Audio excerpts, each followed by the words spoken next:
সুপ্রিয় শিক্ষার্থীরা, এখন আমি তোমাদেরকে এসএসসি 2025 সিলেট বোর্ডের যে ট্যাগ কোয়েশ্চেন আছে সেটা সলভ করে দেখাচ্ছি। আমাদের প্রথম সেন্টেন্সটি ছিল ডোন্ট মেক লেট। এই সেন্টেন্সের সাথে কোনো ট্যাগ অ্যাড নাই, সুতরাং এই সেন্টেন্সকে আমরা ট্যাগ করব না। সেন্টেন্সের সাথে ট্যাগ আছে লেটস গো। এই সেন্টেন্সের সাথে আমরা জানি লেটস গো হচ্ছে একটা ইম্পারেটিভ সেন্টেন্স। লেটস গো যদি লেটস দিয়ে শুরু হয় কোনো ইম্পারেটিভ সেন্টেন্স, সেটার ক্ষেত্রে আমরা শ্যাল উই দিয়ে দিব। ঠিক আছে, এটা শ্যাল উই ছাড়া অন্য কোনো অপশন নাই। এই ওয়ার্ড, এই ট্যাগ কোয়েশ্চেনটাই এটার সাথে বসবে। 2 number, barking dog seldom bites. এটার মধ্যে একটা ট্রিক ছিল। ট্রিকটা হচ্ছে সেলডম শব্দটি, সেলডম শব্দটি হচ্ছে একটি নেগেটিভ অ্যাডভার্ব। আমরা জানি সেন্টেন্স যদি নেগেটিভ হয়ে যায়, ট্যাগ কোয়েশ্চেনটি হবে পজিটিভ। তাহলে সেক্ষেত্রে যেহেতু আমাদের বাইটস আছে, অর্থাৎ তাহলে আমাদের ডু ভার্বের জন্য কোনো অক্সিলারি ভার্ব নাই, তাহলে আমরা দিব ডাজ। এবং এই বার্কিং ডগ যে কোনো অ্যানিমালের প্রোনাউন হচ্ছে ইট। তাহলে আমাদের আনসার হবে ডাজ ইট।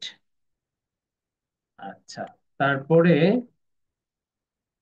আমাদের 3 নাম্বার যেটা ছিল money is a must for life. এখানে কিন্তু এ মাস্ট আর্টিকেলের পরে যে শব্দটা থাকবে সেটা হচ্ছে নাউন। এখানে মাস্টটা কোনো অক্সিলারি ভার্ব না, আমাদের ভার্ব হচ্ছে ইজ।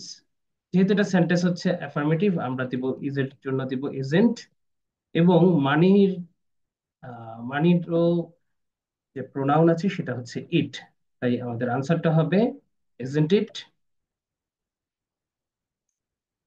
ডি নাম্বার আমরা জানি সেন্টেন্স দিয়েছে এভরিবডি বিলিভস দিস ট্রুথ।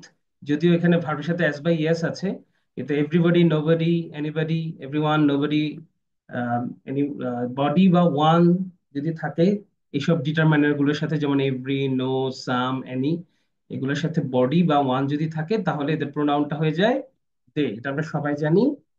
আর দে যেহেতু প্লুরাল, তাই আমরা এখানে কখনোই ডাজেন্ট দিতে পারবো না, আমাদেরকে দিতে হবে ডোন্ট দে। আচ্ছা, এবার ই নাম্বারটা বেশ ট্রিকি ছিল। এই ধরনের সেন্টেন্স খুব একটা বোর্ডে আসে না, কিন্তু এবার এসেছে। তো আমাদেরকে খেয়াল রাখতে হবে, এটা হচ্ছে ডিরেক্ট ন্যারেশনের একটি sentence. The teacher says, teacher বলেন, charity begins at home. Charity বা এই যে দানের ব্যাপারটা, এটা ঘর থেকে শুরু করা উচিত।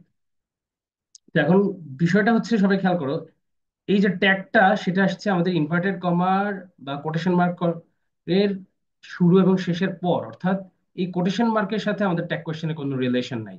আমাদের রিলেশনটা হবে এই রিপোর্টিং ভার্বযুক্ত সাবজেক্টের সাথে। যেহেতু এটা আমার এখানে চ্যারিটি বিগিনস এট হোম, এটা হচ্ছে এখানে অনেকটা আমরা ছোটবেলায় বলতাম না যে দুধ ভাত, এটা হচ্ছে খেলায় দুধ ভাত। তাহলে আমাদের মেইন খেলায় অংশগ্রহণ করবে দ্য টিচার স্যাজ। টিচারের জন্য আমরা স্যাজ এর জন্য আমরা দিব ডাজেন্ট। এবং দ্য টিচার আমরা মেল ফিমেল দুইটাই হতে পারে, আমরা নর্মালি হি দেই, আনসার গুলোতে হি দেখা যায়। হি দিলেও কোনো সমস্যা নেই, তোমরা যে কোনো একটা দিতে পারো, ডাজেন্ট হি অর শি। আশা করি তোমরা বুঝতে পেরেছো যে এবার ট্যাগ কোয়েশ্চেন গুলোর আনসার কি হবে। কোনো প্রশ্ন থাকলে তোমরা অবশ্যই কমেন্ট করে জানাবে। ধন্যবাদ সবাইকে। আসসালামু আলাইকুম।